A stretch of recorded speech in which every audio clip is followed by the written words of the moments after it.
Nakapark ako sa SM kanina. At kung minamalas ka nga naman, yung pwesto ng pinagparkingan ko, may mga ipot ng ibon. Nakakaputin na no. Sobrang daming ipot niyan. Hindi ko lang agad na videohan kanina. Kung nakita niyo lang yung upuan ako. Nalinis ko na kasing upuan, tapos nakita ko yung top box. Ganun din, daming ipot, nakakainis. Okay lang sana kung ako yung mag-isang sasakay. Iangkas ko yung mag-ina ko. Pag uwi ko nakatulog agad ako. Kaya ito, gabing-gabi na 11 PM. Ngayon pa lang ako naglilinis ng motor. Wala na kasi yung car washan dyan sa labas na self-service.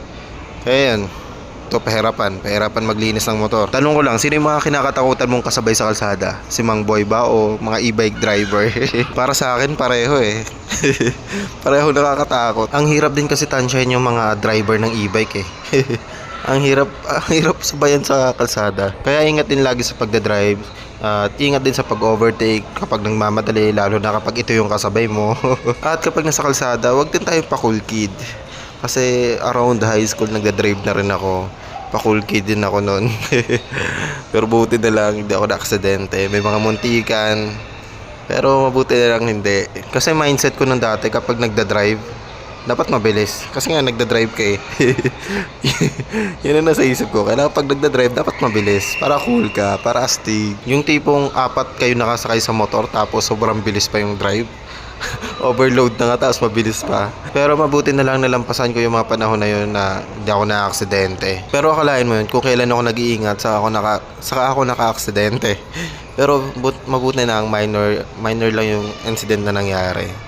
Hindi sobrang lala. Kaya doble ingat lagi, lalo na kung pamilyado ka na, may asawa, may anak. Kasi kung sakali ma-aksidente ka, tapos namatay ka, wala ka na mararamdaman, hindi ka na masasaktan. Pero sino yung masasaktan?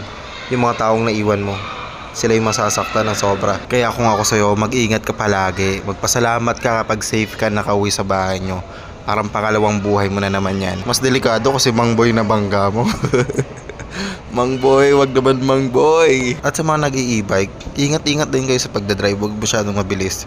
Kasi 3 na yung gulong nyo, okay? 3 lang yung gulong nyo. At dahil napansin ko na sobrang dami ng e-bike ngayon, tingin ko mas madalas na magkakaroon ng mga aksidente na involve yung mga e-bike. Tingin ko, kasi sobrang dami. Lalaki yung chance na maraming incident na involve ang e-bike. For sure, ibabash ako ng mga nag-e-bike dito. Yari na naman ako dito. Wala naman siguro akong masasabing pangit kung walang ginagawang pangit yung mga tao. Gets mo naman siguro, no? Kung wala kayong ginagawang mali, walang masasabing mali sa inyo. Yun lang naman yun May e-bike din kami. Tingin ko kasi, kumuha kami ng e-bike kasi tingin ko mas safe siyang gamitin kapag maghahatid sundo ng anak ko pagpapasok sa school.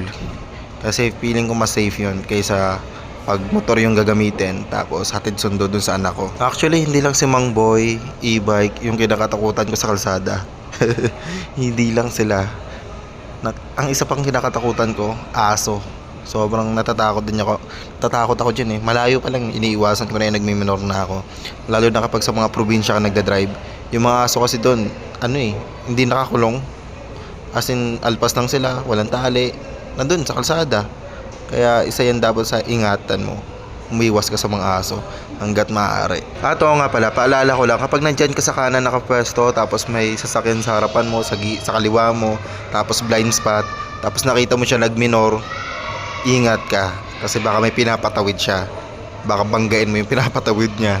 Maraming beses na akong kamuntik sa ganyang senaryo. Yung may pinapatawid yung sasakyan, tapos ako dire-diretso, yung pala may pinapatawid.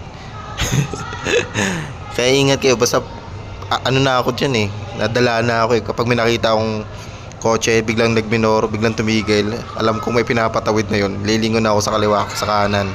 Siguro enough na tong kwentuhan natin. Pagod na rin ako, gusto ko na matulog. Gabi na, pagod na rin ako maghugas ng motor ko dito. Okay na siguro yung usapan natin dito, yung kwentuhan. Sana nag-enjoy ka. At baka iniisip mo takot ako sa pulis. Hindi pa ako takot sa pulis, hindi ko sinama sa listahan yan.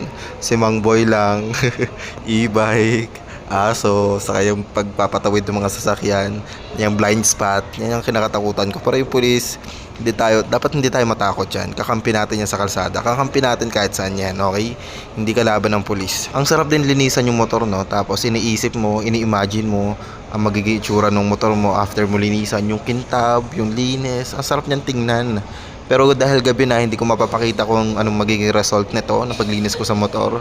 Medyo madilim, hindi ko na rin makapa lahat ng mga putik dito, yung mga dumi, hindi ko na rin makita. Okay, so good luck na lang bukas kung anong magiging itsura nito. Siyempre, papakita ko sa inyo kinabukasan pag umaga kung anong itsura ng motor ko. Okay, tara, let's go. Cut natin tong video ito. At ayun na nga, putang ina, nilinisan ko pa to kagabi, tapos ganito lang yung gagawin ng pusang ito. Ng pusang to eh. Ayun no, ang dumi agad. Putang inang yan. Hindi nga kinakalmot ng pusa yung upuan kasi may screen na siya. Ang kaso, inuupuan pa rin. Tapos nadudumihan, nakakainis. Day 2, ganun pa rin. Nandiyan na naman yung pusa, siya pa rin. Nakakainis na talaga to.